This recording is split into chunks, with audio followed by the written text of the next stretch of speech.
Hello, I'm Locke Meredith. I'd like to invite you to join me on the next Legal Lines, where my guest is Layton Ricks. He is the parish president for Livingston Parish. Layton's going to talk to us about the flood, its very detrimental effects while it was ongoing, the way it pulled all the people together, and how Livingston is back in the saddle, growing again with its population still there and with businesses still operating. So join us on the next Legal Lines with Livingston Parish President Layton Ricks.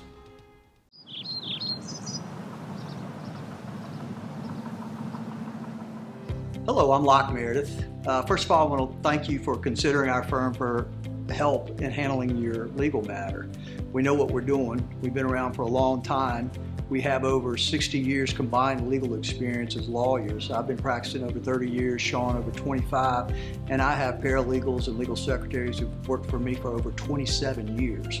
We've handled about every kind of case you can handle, and we've been very good at it. The bottom line is, it is our goal to be your protector when necessary, advisor, negotiator, and to successfully conclude the litigation for you in a way that is very favorable. Knowledge is power, and the folks who know what they're doing empower you. They enable you to make the right kind of decisions that best serves you. And that's our number one goal, frankly. Our number one ministry is to serve you.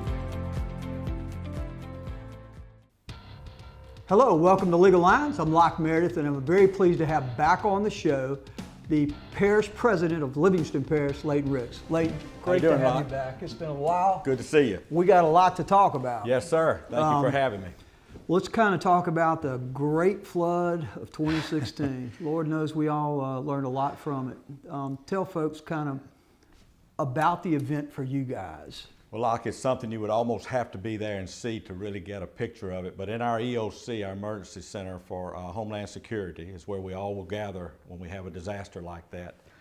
And it appears like it's total chaos, but everybody has a role to play. And when something like this, of that nature happens, It's just amazing to stand around and watch. But I was out all day that Friday. We were watching the weather. We knew it was going to be bad. We really were not expecting what happened to happen. I have a place on the A&E. It was just out of the blue. Yeah, I mean, it was just, and later that afternoon, about 7 o'clock, 6:45, I said, well, I'm going to run home and take a quick shower and come on back because I'm going to work all night with my Homeland Security Director, Mark Harrell. And I drove up to what I thought would be just my house to take a shower, and I had to go through water across the little bridge to get into there, and I'm saying, wow. And just as I pulled in the driveway, Demco worker pulls in behind me and says, aren't you Mr. Ricks? And I said, yes. He said, you live here? And I said, I do. He said, you got about 30 minutes to get out of here. You're fixing to go underwater.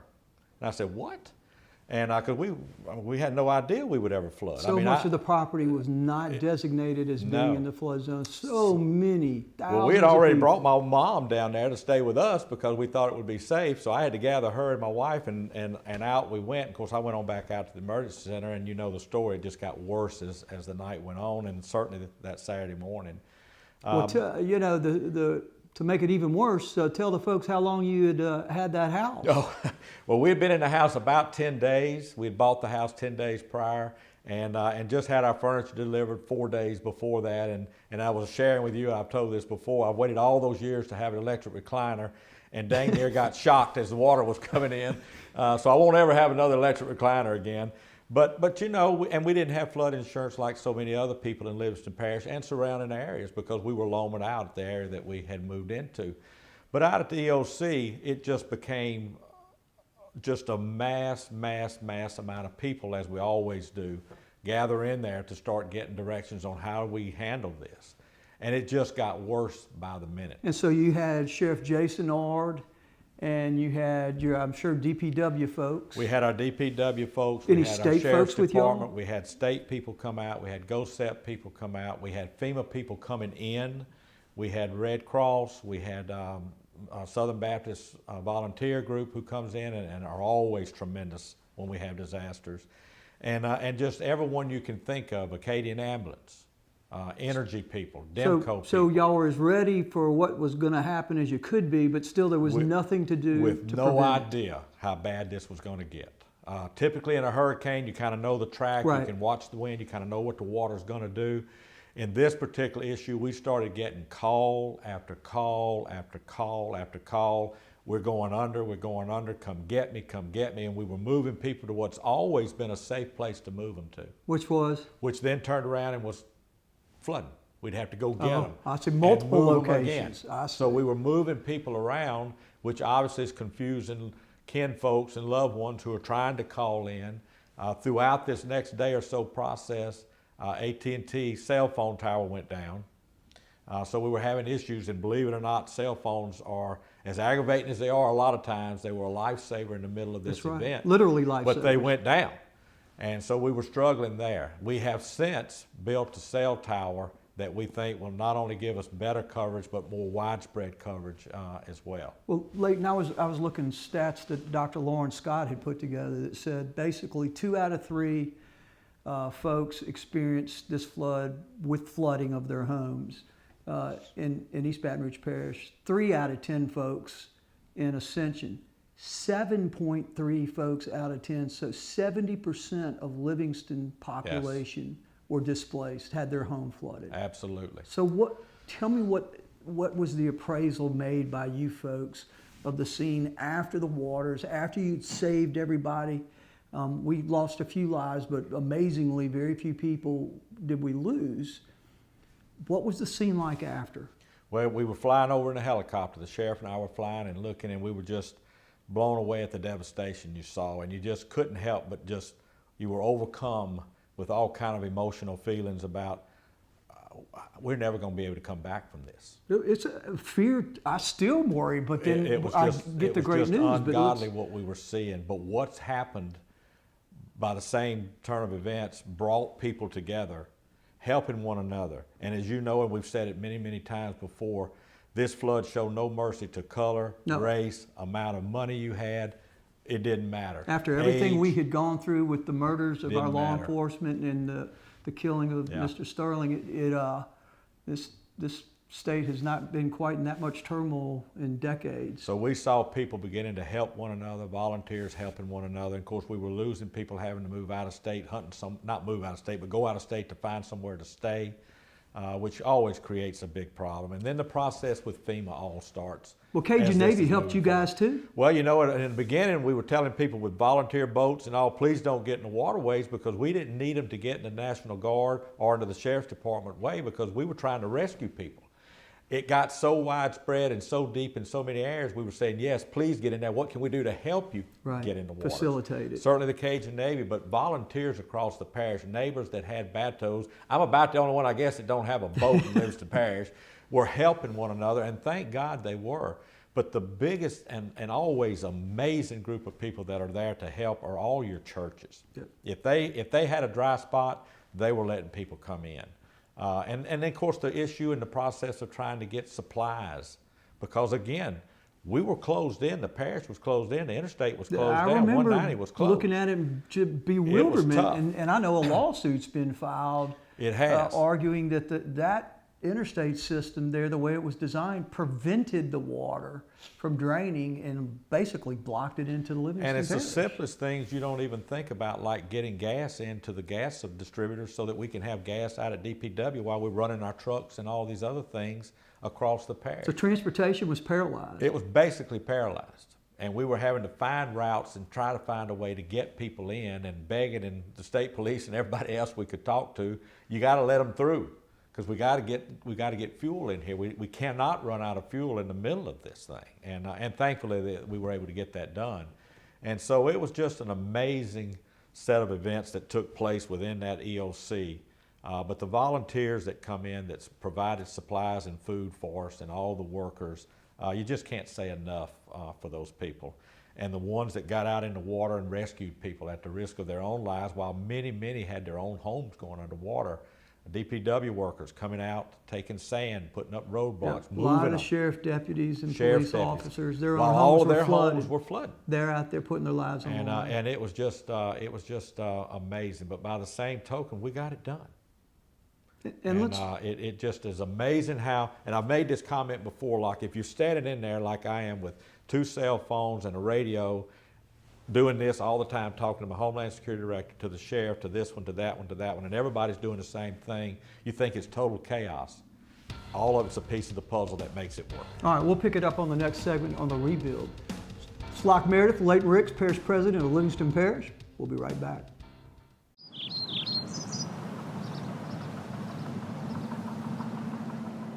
Hello, I'm Locke Meredith. First of all, I want to thank you for considering our firm for help in handling your legal matter. We know what we're doing. We've been around for a long time.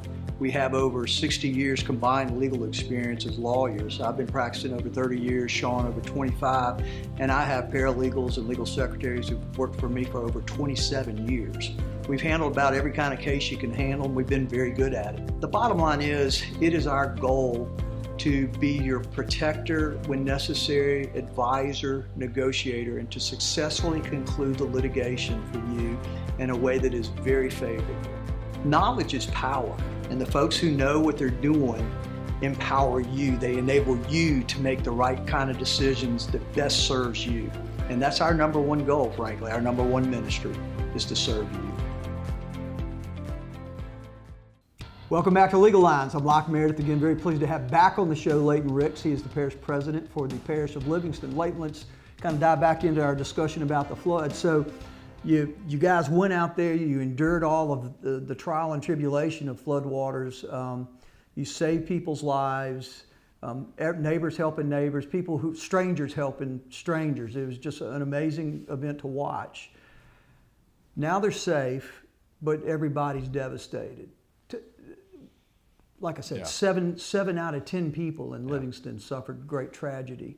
Tell me what you saw. Well, this is the reality of it. You look around and you've gotten all the calls, you have done the rescue portion of this thing, and you feel like your people are safe, and now you don't know where they're going to live. Now you don't know how you're going to get them some help to get back into their homes. Businesses are closed. Right. How are they going to reopen? So this process starts for every individual that either did or did not have FEMA National Flood Insurance Program or have some sort of FEMA individual assistance money coming in.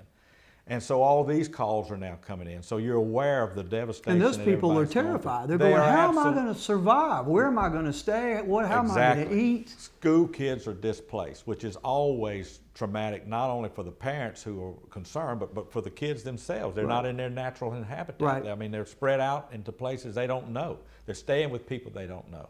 Some are, in some cases, are out of the parish, some out of the state, hunting somewhere to stay, which means their property is now sitting over here in Livingston Parish. And there was some looting and theft. And there's looting going on now. I got to give Sheriff Jason Ord credit and the local police who did an awesome job, because anytime you have something like this, you have groups that come in. That's right. Who are patrolling these neighborhoods wanting to take things, and they did a really, really good job of trying to patrol these neighborhoods while homeowners are gone, which brought up the argument that we always have with FEMA. And I don't understand their reasoning behind this, but we always have this discussion. Get a FEMA mobile home or trailer in the driveway. Forget the red tape. Get rid of it. Put them in there, because then they will rebuild their own homes. Right. They can protect their own property. And the school kids then are back. And mostly it puts families back together, because in a lot of cases you got families that are separated because of the living circumstances. Yeah. Well, you don't have them going to school. Of course, some of the schools in this case were closed, but you can't get back to a normal routine.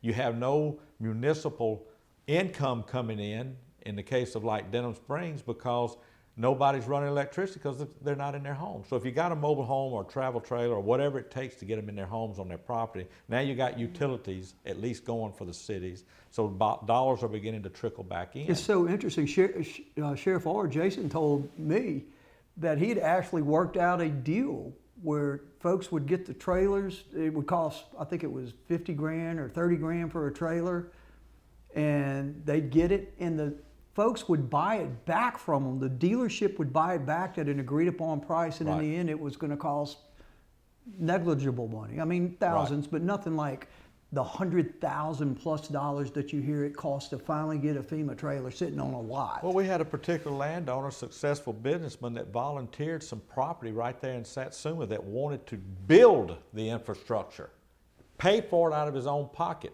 We couldn't get FEMA out of the way to approve it. He had enough property there and wanted to do the infrastructure. It was high and dry, had not flooded, to bring these mobile homes and trailers in so people could be right there at least in the parish until they could get back into their homes.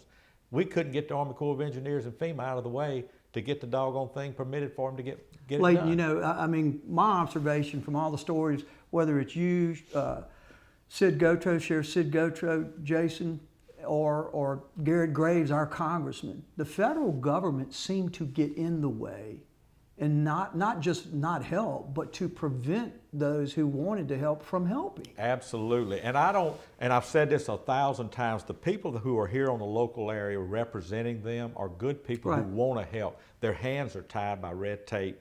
And then you run into the problem, which is one of the reasons we attended a hearing in DC, to try to get people to understand we need one individual that can make decisions representing FEMA, who can tell us yes or no what direction to go. My Homeland Security Director, he knows it. He's been doing this a long time. He comes from GOSEP. He understands the state and the federal end of it, but you can't get them to agree to anything.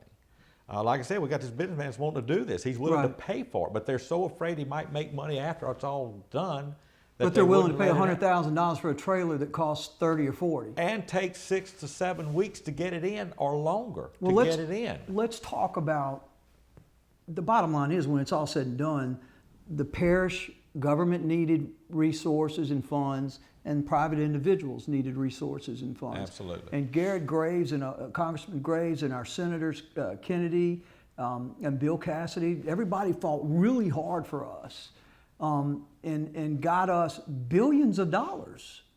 Have you guys gotten any money? We haven't gotten all our money yet, and of course, certainly, and I have to applaud the governor. He came out during the storm, he came out afterwards, and we went to his office and we've all met, and he's luckily worked and fought for us along with our congressmen and senators, and we've got roughly $60 million coming hazard mitigation dollars that we will eventually get once projects are approved. Now, those projects sometimes take 12 to 18 months to get approved. At least. And then get started before your money comes in. But that money, roughly $60 million, is obligated.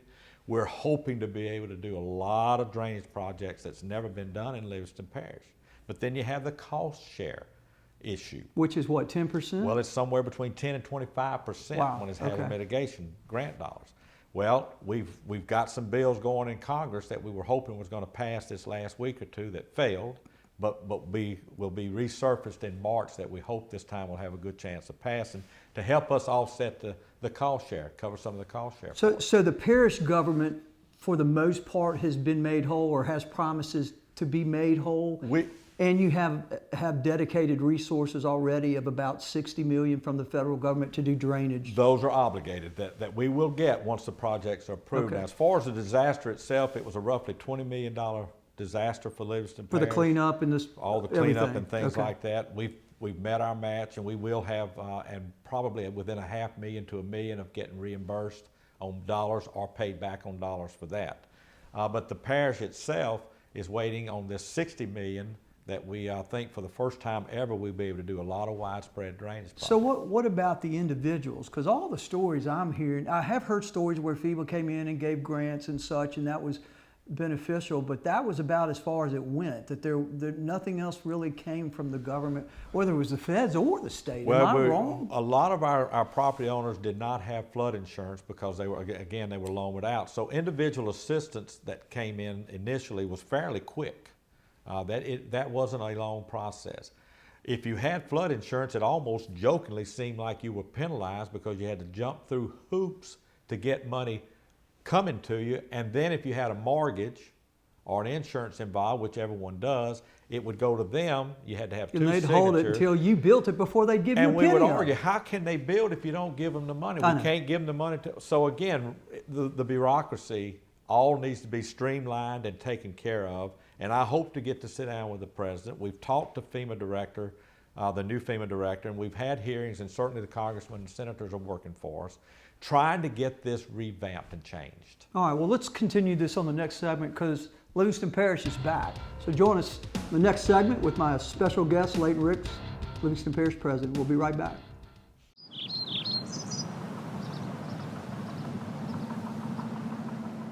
Hello, I'm Locke Meredith. First of all, I want to thank you for considering our firm for help in handling your legal matter. We know what we're doing. We've been around for a long time. We have over 60 years combined legal experience as lawyers. I've been practicing over 30 years, Sean over 25, and I have paralegals and legal secretaries who've worked for me for over 27 years. We've handled about every kind of case you can handle, and we've been very good at it. The bottom line is, it is our goal to be your protector when necessary, advisor, negotiator, and to successfully conclude the litigation for you in a way that is very favorable.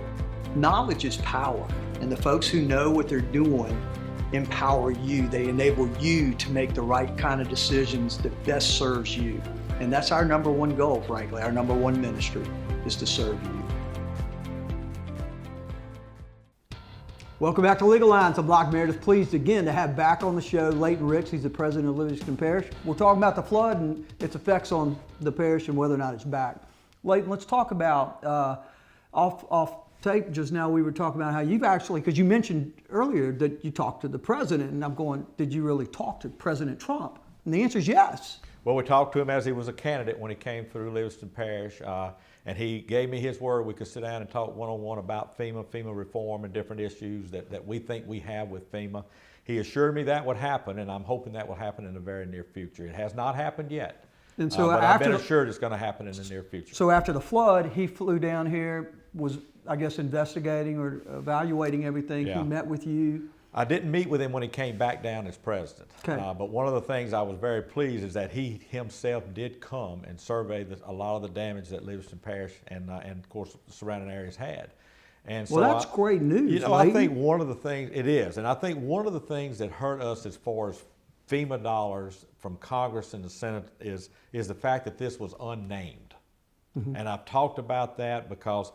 And I have to give Congressman Garrett Graves and of course Senator Bill Cassidy and now Kennedy a lot of credit, but Congressman Graves, as you know, was everywhere all the time, working extremely all hard. the time.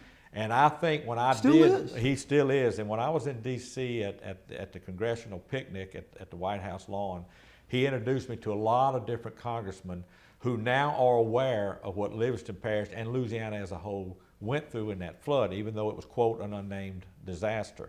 I'm hoping that will help us get some FEMA reform done and some dollars coming to our parish, well, basically, and to the state. Houston went through what we did a year later. Yes. But they had all the publicity, and it was immediately recognized, and it was a political kind of ball that people could play with. And no disparity to them. I'm glad they're getting the help that they deserved and needed, but it sure did hurt a lot of feelings in Livingston Parish and Louisiana because we were overlooked to a large degree.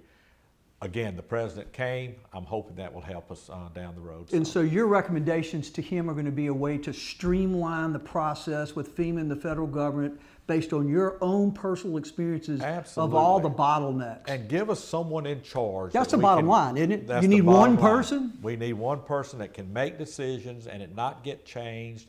Don't change him out on us midstream. Let us have one individual that's very knowledgeable that can work with us and give us direction.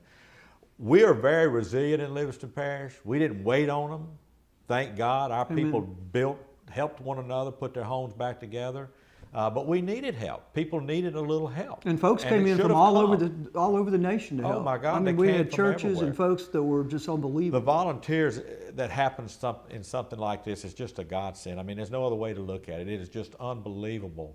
Out of tragedy, how many friendships and relationships have been built and formed because people worked across lines of every kind you can imagine to help one another. Yep. America worked the way America's supposed to work. All right, well, let's shift gears. That's really great news, though, that you're going to have an opportunity to stare the president in the eyeballs and tell him, look, this is from my own personal experience. Right. Let me help. Livingston Parish is back from everything I'm hearing, everything I'm seeing. I'm driving around. I went to the movie tavern last night with my wife, and amazing. It is absolutely amazing when you consider the depth of the damage that we had and where we are now. Taxes are great. We're actually about 9.4% above in tax revenue versus we were pre-flood. Explain that. That blows my mind. That you made more in taxes after the flood than you did. And of course, we experienced the opposite here in East Baton Rouge Parish. And unfortunately, but yet fortunately, on one hand, because of building supplies, building materials, and because of automobiles, a lot of folks lost their automobiles during the flood, and appliances. It was so widespread that number went way above what it typically does, And so we saw an increase in taxable revenue. Now we knew it would drift back down, and it was at one point a little over 13% above. Now we're about 9.4, and it's beginning to Taper level off some. Right. But that also shows you the growth that the parish has sustained since the flood has come and gone.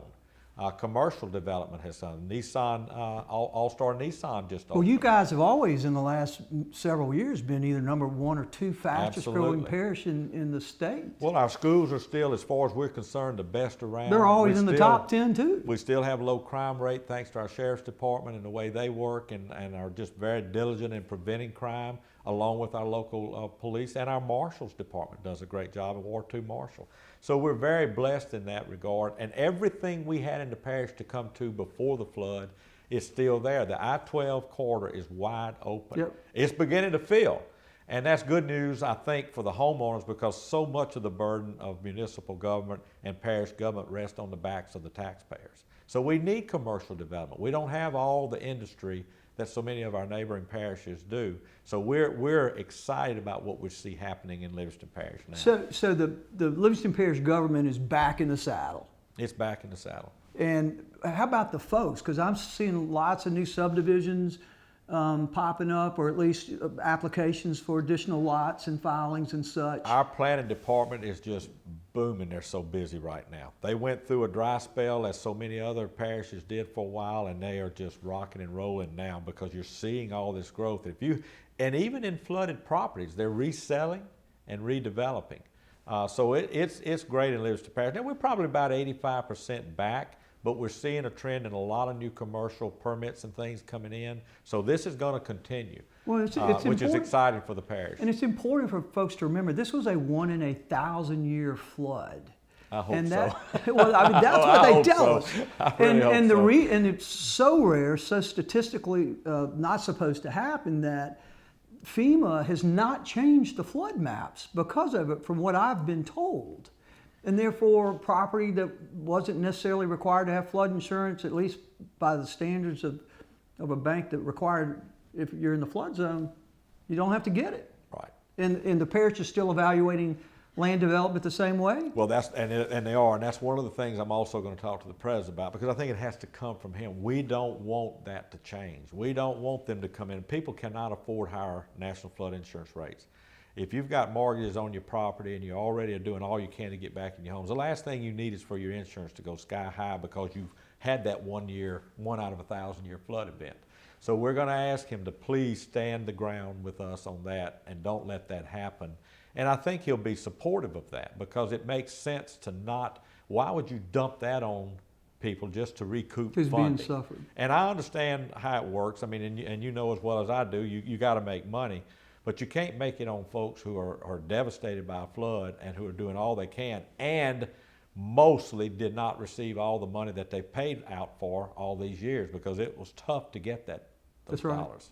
Let's talk about, I was reading that y'all got a multi-million-dollar road overlays and I am so excited. infrastructure this year. going Yes, on. we're going to do roughly $6 million road overlay this year. We're doing a lot of drainage work along with our road overlay so that our roads will last longer. It's just been great. And that's independent of the $60 million in Yes. other infrastructure improvements coming Yes, up. that's independent of that. So I think you're going to see a lot of good things going on in Livingston Parish, and that's good news. Drainage and roads are the two primary concerns that most people have. Talking to a lot of mortgage people, talking to a lot of realtors who are dealing with people looking for property, they want to know they can get there on safe roads. And folks can get information on any possible monies collectible from the feds or the state government from your They guys' can call website. us and we'll direct them and help them any way we Layton, can. thank you so much. My pleasure, Locke. Appreciate Thanks it. for It's having Locke me. Meredith, Legal Alliance. My guest, Layton Ricks, Livingston Parish President. Thank you.